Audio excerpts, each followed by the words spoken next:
मैं आसनसोल मेरे कॉन्स्टिट्यूंसी में था। मैं सुबह सुबह वहां से निकला हूं, लेकिन जिस सारे रास्तों को जैम कर दिया गया है, मैं कलकत्ता के नजदीक आया हूं, लेकिन मुझे समझ में नहीं आ रहा किस तरीके से मेरे लड़कों के पास मैं पहुंचूंगा।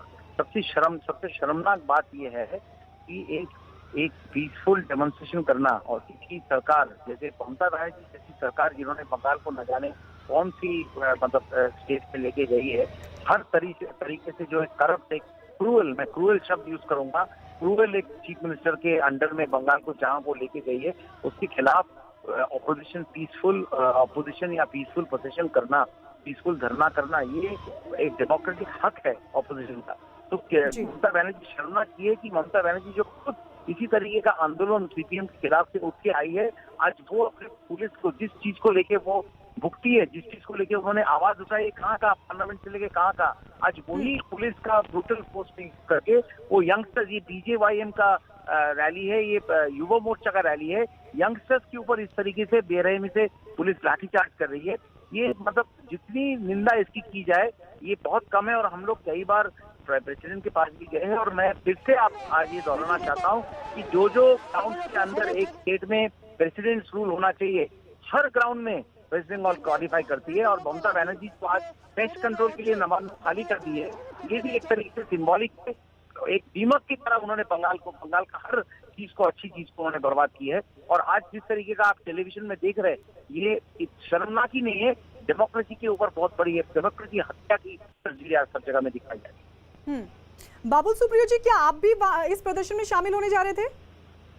देखिए, मंत्री होने के नाते मेरी कुछ पाबंदियां हैं।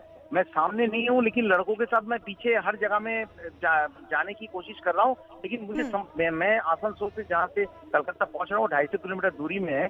सारे के सारे सड़कें जो है पुलिस बंद करके रखी है। मैं कैसे भी करके निकल के अभी मेरे ख्याल सर्विस में पहुंच जाऊंगा। कौन सी जगह पे मैं पहुंचूंगा समझ में नहीं आ रहा। सारे सड़कें जो है इन्होंने बंद करके रखी है, और जो बहुत बहुत गलत है, और हर जगह में लाठीचार्ज हो रही है, और मैं हेल्पलेस हूँ, मैं उस जगह पे पहुंच भी नहीं पा रहा हूँ। बट 15-20 मिनट में कैसे मैं पहुंचूंगा ही, इतना मैं आपको कह सकता हूँ। जी, बाबुल सुप्रियो जी, कौन कौन से थैंक यू। मसले हैं जिसको लेकर ये पूरा विरोध प्रदर्शन आपकी पार्टी की तरफ से? आप बताइए, मेरे लिए जवाब देना इजी हो जाएगा अगर आप कहेंगे कि कौन कौन से मसले नहीं है। एक डेमोक्रेटिक कंट्री में, एक फेडरल स्ट्रक्चर में जो डेमोक्रेसी की जो तौहीन हो सकती है, लोगों के भले को जो है वो पीछे छोड़ के अपने पार्टी को हर तरीके का करप्शन से जो है करोड़ों रुपया लोगों का हड़प देना। आपको कितने एग्जाम्पल्स दूं मैं? आप ये कोरोना के टाइम पे देखिए, एक ऐसे, मैं क्रूअल शब्द इसलिए मैंने उसका मतलब जो किया, आयुष्मान भारत वो बंगाल में होने नहीं दिया, प्रधानमंत्री कृषि किसान निधि जिससे करोड़ों लोगों को, किसानों को फायदा मिला है, पूरे देश में 16,000 करोड़ रुपया दिए गए हैं, वो भी उन्होंने बंगाल में होने नहीं दिया। कट मनी बोलिए, सिंडिकेट बोलिए, शिक्षा बोलिए, हेल्थ बोलिए, कोरोना बोलिए, अम्फान के पैसे चोरी बोलिए, त्राण सामग्री जो आए हैं उसमें से चावल गेहूं चोरी से लेके आप करप्शन देख लीजिए, आप टेररिज्म देख लीजिए, जो अभी भी मतलब हाल ही में आप खागड़ागढ़ ये सब इंसिडेंट तो भूल जाइए, जहाँ पे बम बरामद हुए हैं एक के बाद टीएमसी के नेताओं के घर से, वो तो अलग बात है। जिस तरीके का तुष्टीकरण की राजनीति में बंगालियों को बंगाल में कोर्ट में जाके दुर्गा पूजा का परमिशन, उसका इमर्शन का परमिशन लेना पड़ता है, इमाम बाता से लेके हर जगह में डिवाइड एंड रूल की जो उन्होंने एक यहाँ पे जो हुकूमत चलाई है पिछले 10 साल, पिछले दिनों में जो अलकायदे के जो टेररिस्ट 9 पकड़े गए हैं, उसमें से 6 कलकत्ता में पकड़े गए हैं। वो सारे के सारे जो है बंगाल में इसलिए रह रहे हैं क्योंकि उन्होंने इसको ब्रीडिंग ग्राउंड बना दिया, made Bengal sit on a line of fire.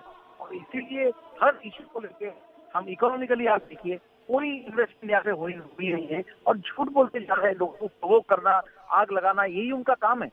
तो सारे चीजों के खिलाफ हम लड़ाई कर रहे हैं, और कोई बंगाल कैप्चर करने के लिए नहीं।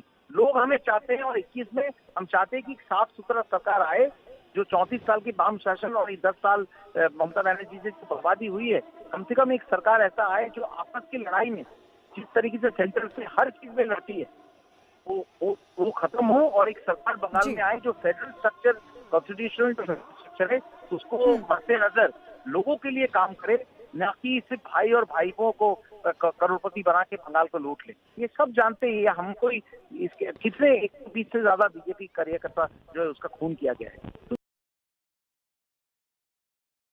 ये बात